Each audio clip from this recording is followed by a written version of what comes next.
Hello everyone, in today's video I want to talk about the pros and cons of the Apple Watch.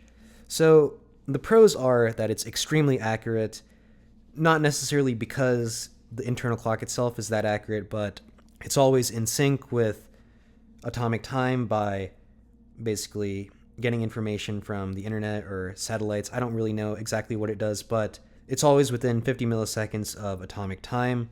And realistically, it's never going to drift much from this versus the 5610 module Casio or a radio controlled watch, which is really dependent on the environment you're in. For example, if you're in a building, you're not going to get atomic reception just because of radio wave interference or whatever. So the accuracy of the Apple Watch is really good. That's definitely a major pro. Another pro of the Apple Watch is that you can control the music very easily on this thing. For example, if I just want to adjust music volume, all I have to do is adjust the scroll wheel. It's very satisfying to use. It has haptic feedback. It's a little bit cheap feeling, honestly, but it's not that bad. And a negative about this is that there's a slight delay when adjusting the volume with the crown, and sometimes it doesn't even work. It's very glitchy sometimes, and using the Apple Watch to control music, for example, sometimes introduces like bugs and glitches with the music randomly playing and cutting out. I don't know why, but it's not really a perfect integration, but it does work fairly well. And another useful feature I find is being able to see the weather immediately from the Apple Watch home screen, which is just, well, I don't know if this is the home screen, but you can configure the watch face different ways, and the way I have it set up, I can see the weather as one of the things, and I find that useful. I was actually in tears when I got this watch over how good I thought it was. It really performs amazingly well. It definitely exceeded my expectations in certain areas, but here we come to the negatives. Starting off with like the least bad aspects of this watch that are still kind of bad, the PPI is pretty low, or the pixels per inch. You can clearly see pixels on it, and I don't know if this is going to come up on camera, but you can see certain artifacts like around 100 at the top. There's not an even transition just because it's low resolution, I'm assuming. I don't know, definitely not the best screen versus a regular watch, for example. It's going to be much higher detail just because you can see everything and there are no pixels needed. So yeah, that's a disadvantage of the Apple Watch. It's not that big of a deal, honestly. And one problem is that if you have always on display on, which I consider pretty much necessary, at least as a replacement for a regular watch, there's a problem where you can't see the second hand when always on display is on because the refresh rate is low or whatever. It needs to not constantly be updating the second hand in order to maintain battery life or something. But okay, I'm waiting for this thing to turn off. It's just never going to do it at this rate, right? Oh my god. What is even going on? Literally always on display was on, but this thing just completely turned off for some reason. Like, I don't know, man. Okay, finally, there we go. We have always on display, and we can't see the second hand in real time. We can only see the minutes and the hours. Maybe for most people this is okay, but I'd really like to see the second hand. And another problem is that, at least in this configuration, the time is quite difficult to read.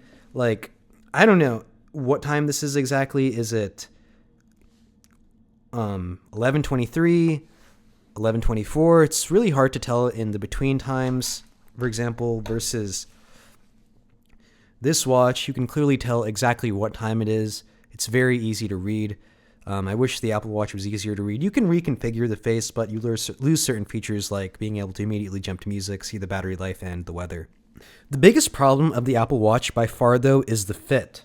It's so heavy near the top that whenever you rotate your wrist, you can constantly feel the torque of the Apple Watch. You're basically pulling your wrist in the opposite direction. It feels very bad, honestly. And on the screen, I've put a photo up of what torque looks like. Basically, as perpendicular distance increases, the torque increases with the same amount of force applied. So even for a watch with the same weight, if it was much thinner and closer to the wrist, it would still feel better than the Apple Watch because this thing is just so incredibly torquey with its high center of gravity. It doesn't feel good at all in the wrist.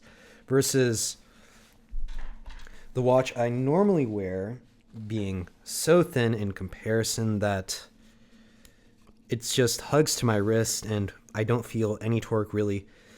It's obviously slightly noticeable over not wearing the watch at all, but this is as close as I've felt to a watch that just feels like wearing nothing at all. And regarding accuracy, this watch is rated to plus or minus 10 seconds per year, which is pretty good for a quartz watch. This does that by being a thermocompensated quartz crystal, which when normal quartz crystals are set for accuracy, they can be pretty accurate at a specific temperature, but as you go above or below that temperature range, the accuracy will drift a lot. And what thermocompensation achieves is by checking the temperature a certain amount of times every day, and when a shift is detected, the watch will basically auto-adjust its rate to compensate for the temperature shift, which is in the name thermocompensated. So in terms of timekeeping, I think I prefer this over the Apple Watch just because it's easier to read the time. You can always see the second hand. You don't need to rely on turning your wrist to see the time and disappearing after a certain amount of time. And the weight, of course, is so much better on this.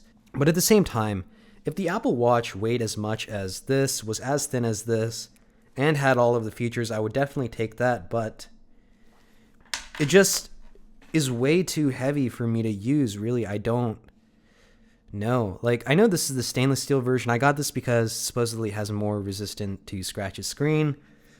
But even then, the aluminum version is not much lighter than this. And it still has the center of gravity issue with the very torquey design being terrible to wear. Oh my god, I don't know. Maybe I've been slightly spoiled by having a watch that weighs around 25 grams and is less than 5.5 millimeters thick, but I really can't wear a watch this heavy without constantly thinking, man, that other watch I wore is so much lighter than this. It's just, yeah, I can't wear a watch this heavy anymore. It's just a terrible feeling. This watch isn't all perfect though. There are some slight finishing issues, like you probably can't see, but there are a couple of areas where there are dots or something on the dial. It's not like dust or something. It's just that it's not finished perfectly, and the second hand doesn't always hit the minute marker, which isn't that big of a deal since it's not advertised that they do it. Maybe there is some lottery to this because I've seen some people on videos say that it always hits the second hand, but mine does not. There is some backlash, and Seiko advertises only the 9F as having the backlash prevention mechanism. And another flaw with this watch is that there is no rate adjustment. For certain high accuracy quartz models like the Seiko 9F movement, you can adjust the rate when over time the quartz crystal aging causes the accuracy to shift. This happens with any quartz watch, and being able to adjust that means that you can always have plus or minus 10 seconds per year, even 50 years later, just by adjusting the rate on the back. Unfortunately, after a few years, this watch is going to have a drift because of its crystal aging, and I'm not going to be able to basically correct for that, and we'll just have to get a new watch or deal with it. I don't know. The Citizen Caliber 0100 also does not have rate adjustment, even though it's rated for plus or minus 1 second per year stock. I know someone who, after a few years, it's plus or minus 9 seconds per year. I think she said it's minus 9 plus or minus 5 seconds, which is really terrible for a watch that's rated plus or minus 1 second per year. They should have at least included rate adjustment. That's kind of a joke, honestly, at this point. Battery life is definitely not a concern on the Apple Watch. It easily lasts through the whole day with much more than 50% battery life left, and if you have one of these or something beside your bed, you can easily charge your iPhone and Apple Watch at the same time. So I definitely don't consider the battery life to be a flaw at all. That's definitely not my issue with the watch. It's first and foremost, the fit is terrible. It's so heavy and torquey feeling. And secondly, this is a very far second, by the way, the low PPI is noticeable and slightly irks me the wrong way. Everything else is considered completely negligible. Overall, I'd say it's an extremely good product, but it's just not for me. I'd rather use a regular watch. I don't care about getting notifications on this, feeling my wrist vibrate. I'm more than happy to just use my phone when I need to. Anyways, that's it from me. I'll see you guys next time. Be sure to like and subscribe. I'm out. I'd like to give a shout out to Felix, Mild Bill, Christopher Yu, the RFL Reaper, Tripped, Fofo, Castello4141, Straight Up Bemchech, Ninja Common 3, Vsauce4, Wadiaker, and Snivry. I'd also like to give a shout out to Tripped once again, and Base Gamer. Thank you guys so much for supporting the channel, I really appreciate it. If anyone else also wants to support the channel, please be sure to join the Discord membership, the YouTube membership, or the Patreon.